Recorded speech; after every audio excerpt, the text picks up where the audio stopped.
Plasko, as I said to the board members, I want to thank Western Sampson, G&R Construction, and Compass Project Management for building the building, doing such a great job.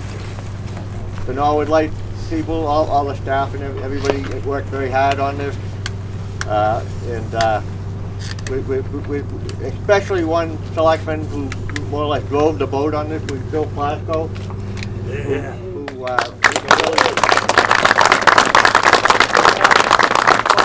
probably will have a couple of minutes. Thank you. I want to thank you all very much from the bottom of my heart for being here this morning. It's a very chilly morning, not as bad as I thought it would be. But the Norwood Airport historically is the coldest location in town. So when you see it on TV, the temperature now is 25. They're taking the temperature here at the airport. This is a long time coming, and it's well deserved, and I'll tell you why. The Light Department has been in existence since 2007. In 1928, they moved to Central Street, and they've been there ever since. And it's time for a new building, and these people have worked very hard to get that new building. We are a competitive business, as you well know, and I won't mention the other people who are competitors. But when it comes to electricity, the three major competitors, we are the cheapest. When it comes to cable rights, the three competitors total, we are the cheapest. Beyond that, more importantly to me, we have the best service. When we have hurricanes, rainstorms, snowy weather, all kinds of storms and inclement weather, the crews are out there getting our job done. When our power goes out, they measure that outage by minutes, not hours and days like they do in some towns. So I cannot say enough about the men and women who work in this building and get that job done every single day. But I also want to thank the general public for helping us get to this point.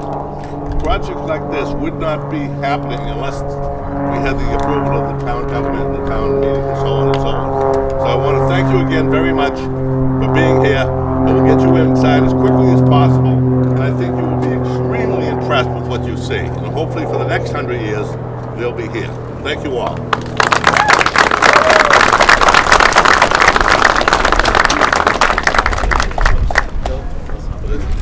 Thank you, everyone, for coming this morning. I'm going to bore you. I'm going to read some comments here so I don't forget them. I want to thank Jimmy for the kind words.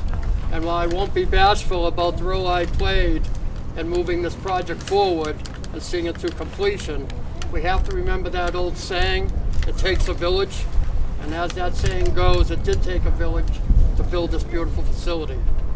It started out years ago with Malcolm McDonald, the former superintendent of the Light Department, with a very low-key campaign, constantly trying to convince the general manager at the time, John Carroll, and selectmen, and anyone he spoke to, of the need to improve the facilities for his staff, that they needed much better facilities to work out of.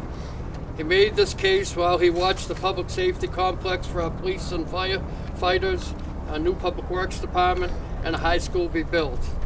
Indeed, the arguments that convinced the public to support the new DPW facility were almost 100% transferable to the Light Department needs.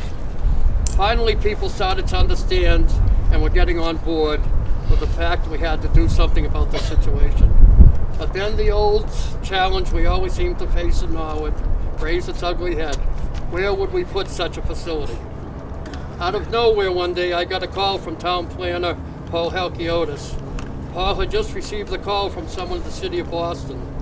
They wanted him to know that they were going to sell the building that was behind us, as it stood at the time, that they were using for cold storage of books for their library department.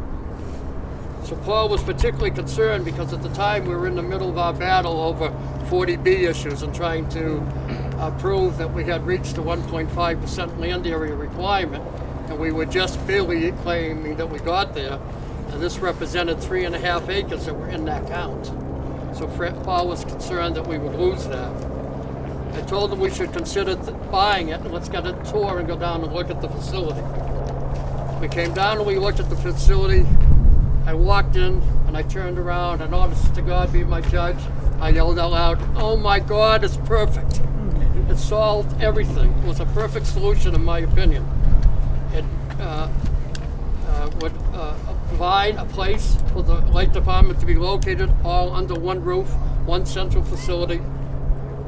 it would, they could, the light department would have the resources to buy the property, so that is always a big stumbling block, and that we would continue to maintain that 3.5 acres in our 40B battle. I thought it was the perfect answer, but not everyone agreed. I was told by some fairly influential people in town at the time that it was the stupidest idea I'd ever had, and it would be the worst mistake the town ever made if they drank the Kool-Aid I was selling. But I was not deterred, and I pushed forward. Jim Collins and his team saw what I saw, so together we conspired to work to convince the selectmen at the time, Paul Bishop, Alan Howard, Helen Donahue, and Mike Lyons and myself, to support the idea, and thankfully they unanimously supported it, and I thank them for that support. Then we continued to press on to town meeting, where it was again unanimously supported, and I see several town meeting members in this group this morning, and thank you for that support. This building behind us provides the working conditions for our administrative staff of the light, cable, and billing departments, adequate clean facilities for the line crew members, provides a centralized facility for customer service, a warehouse for stock in one location, and very expensive vehicles now being stored indoors. We're the last of all the 42 municipal light departments to get around to securing our very expensive equipment and getting it under a roof. So we're very fortunate also that we put together a top-notch team to get this building constructed on time and within budget. The team included Weston and Sampson, our architects and engineers. Our owner's project manager was Compass Project Management, a firm located right here in Norwood. I want to take a special moment to thank Tony Pina. Tony, thank you. Tony served as manager of this project. Tony served as manager of this project. He paid attention to every detail as if he was building his own home. And thank you for the job, Tony. It was wonderful. Then we had the great construction firm, one that was widely respected for their ability to handle complex public projects, G&R Construction. Again, we got lucky, and as their building manager for this job was Eric Swenson. Eric, I think I saw you earlier. Here on the left.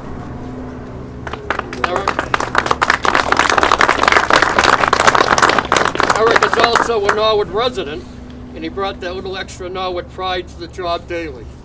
Eric, thank you for the fine work. We appreciate it. Then, let's not forget our in-house team, the Light Department Administration team, led by Jim Collins, Kevin Shaughnessy, Dan Morrissey, Darrell Hanson, Casey Young, Jason Haber, Kathy Triadi, and John Caulfield, among others, who worked on this project from the moment of design to the final completion to ensure that every detail was perfect and would serve this department in the town for many, many years to come. So in closing, I'm proud to have been part of the many who worked to make this project a success and to see that this magnificent building will serve the town for so many years to come. So thank you for coming this morning and enjoy your tour.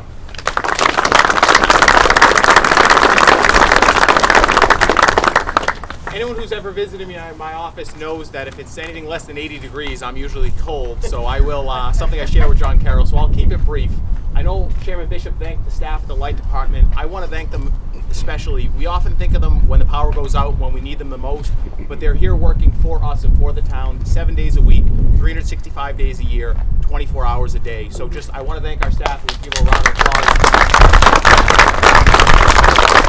The sun is shining right now on us, which is making it a little warm, but the sun is shining on Norwood and the future of the Light Department. As we move forward in the next 5 to 10 years, we're going to get greener, we're going to be more efficient, we're looking into all sorts of fascinating projects that are going to change and redefine how we deliver power and how green we are, and it's all because of the work done here at the Light Department. And I also want to mention our broadband division. We are the #1 choice for cable and internet in Norwood. We have more subscribers than Comcast and Verizon. Our rates are lower, our service is more reliable, and every single month our market share grows. Every month. That's the dedicated work that our folks do. In the next couple of years, you're going to see us deploying our first solar fields. doing fiber to the home, doing battery storage. Norwood Light is at the cutting edge of what's going on in public power and the internet service. And it's because of the great staff that we have here, the great light commissioners that we have, and the folks in the community. So I want to thank you for being here. I know we all want to get in for a tour, so without any further speeches, Mr. Chairman, you would cut the ribbon. Thank you, sir.